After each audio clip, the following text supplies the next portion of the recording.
Internet banking के बिना आजकल बिल्कुल भी गुजारा नहीं है। रेंट भरना हो, ईएमआई देनी हो, क्रेडिट कार्ड का बिल भरना हो, हर जगह इंटरनेट बैंकिंग ही यूज होती है।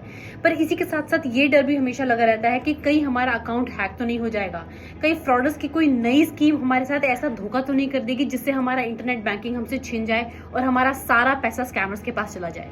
बट डोंट वरी, आज हम ऐसी 5 टिप्स के बारे में बात करने वाले हैं जिन्हें यूज करके आप अपने इंटरनेट बैंकिंग को बिल्कुल सिक्योर बना सकते हैं। और इन केस अगर फ्रॉड हो भी जाता है तो उस केस में क्या करना है उसके बारे में भी बात करेंगे। तो चलिए देखते हैं वो सिंपल से क्विक टिप्स। अगर आप पब्लिक प्लेसेस और कैफेज में जाकर वहां के सिस्टम यूज करके अपनी इंटरनेट बैंकिंग यूज करते हैं तो यहाँ पर थोड़ी दिक्कत हो सकती है, क्योंकि अक्सर पब्लिक कीबोर्ड में भी टेम्परिंग हो सकती है जहां पर वो आपके की स्ट्रोक्स को रिकॉर्ड कर सकते हैं, जिससे कि आपका पासवर्ड और आपकी यूजर आईडी बहुत आसानी से गेस की जा सकती है। पब्लिक डिवाइसेस में इंटरनेट बैंकिंग को यूज करते हुए हमेशा ये ध्यान रखिए कि आप वर्चुअल कीबोर्ड वाली ऑप्शन को ही चूज करें। ये हर इंटरनेट बैंकिंग में अवेलेबल होता है, जिससे कि आप टाइपिंग कीबोर्ड पे करके अपने पासवर्ड नहीं डालते हैं, बल्कि स्क्रीन पर ही दिए गए कीबोर्ड पर टाइप करके अपना पासवर्ड डालते हैं। अगर आपका इंटरनेट बैंकिंग का काम खत्म हो गया है तो उसके तुरंत बाद ही आप अपना लॉग आउट कर दीजिए, क्योंकि इमीडिएटली अगर आपने लॉग आउट नहीं किया तो ये भी एक बहुत बड़ा वल्नरेबल केस हो सकता है आपकी बैंकिंग डिटेल्स को चोरी होने का। स्ट्रॉन्ग पासवर्ड्स बनाना भी एक सबसे जरूरी इंपॉर्टेंट चीज है इंटरनेट बैंकिंग को सेफ रखने के लिए। ऐसे पासवर्ड जिसमें capital letters, small letters, special characters, lengthy passwords, unique passwords, ऐसे सब चीजों को ध्यान में रख के ही पासवर्ड बनाइए।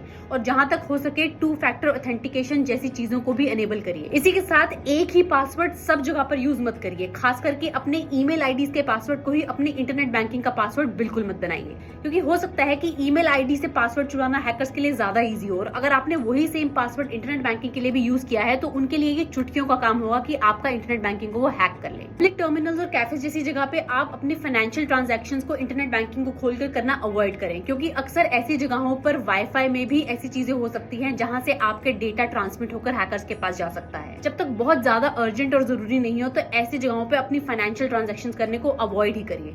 और इससे जुड़ी एक और डिटेल वीडियो हमारे चैनल पर ऑलरेडी है, जिसे आप यहाँ से देख सकते हैं। तो इन बातों को ध्यान रख के आप अपनी इंटरनेट बैंकिंग के एक्सपीरियंस को काफी सेफ रख सकते हैं। लेकिन अगर फिर भी आप किसी फ्रॉड का शिकार बन जाते हैं तो उस केस में सबसे पहले आपको अपनी इंटरनेट बैंकिंग, डेबिट कार्ड और क्रेडिट कार्ड जो उस अकाउंट से जुड़े हुए हैं उन सबको ब्लॉक करवाना है। याद रखिए कि उन्हें आपको ब्लॉक करवाना है ताकि कोई भी ट्रांजैक्शन उनसे नहीं हो सके और आप किसी तरह के और भारी नुकसान से बच सके। आप ऐसा बैंक की ब्रांच में जाकर या उनके कस्टमर केयर के ऑफिशियल नंबर पर कॉल करके भी तुरंत कर सकते हैं। अगर आपको लगता है कि आपके इंटरनेट बैंकिंग में फ्रॉड हुआ है और किसी तरह से आपके फोन के थ्रू ये डेटा लीक हुआ है तो उसके लिए आप अपने फोन को सेटिंग्स में जाकर रीसेट फैक्ट्री डेटा वाली ऑप्शन को चूज करके अपना पूरा फोन रीसेट कर सकते हैं। क्योंकि अक्सर अगर आप अपने फोन से ही ऐसे पासवर्ड रीसेट करने की कोशिश करते हैं अपने इंटरनेट बैंकिंग के, तो वो सारा डेटा भी लीक होकर हैकर्स के पास ही चला जाता है, तो इससे कोई फायदा नहीं होगा। तो अपने फोन को सेफली यूज करने के लिए उसे रीसेट ही करना एक अच्छी ऑप्शन होगी। लेकिन ये याद रखिए कि इस ऑप्शन के बाद आपके फोन का कोई भी डेटा आपके पास नहीं रहेगा, आपका फोन एकदम ब्रांड न्यू फोन जैसा ब्लैंक हो जाएगा। ऐसे किसी भी बैंक फ्रॉड के केस में आपको अपने बैंक को इमीडिएटली रिपोर्ट करना चाहिए। साइबर क्राइम्स या फिर उनकी हेल्पलाइन नंबर 1930 पर कॉल करके भी आप अपनी कंप्लेंट कर सकते हैं।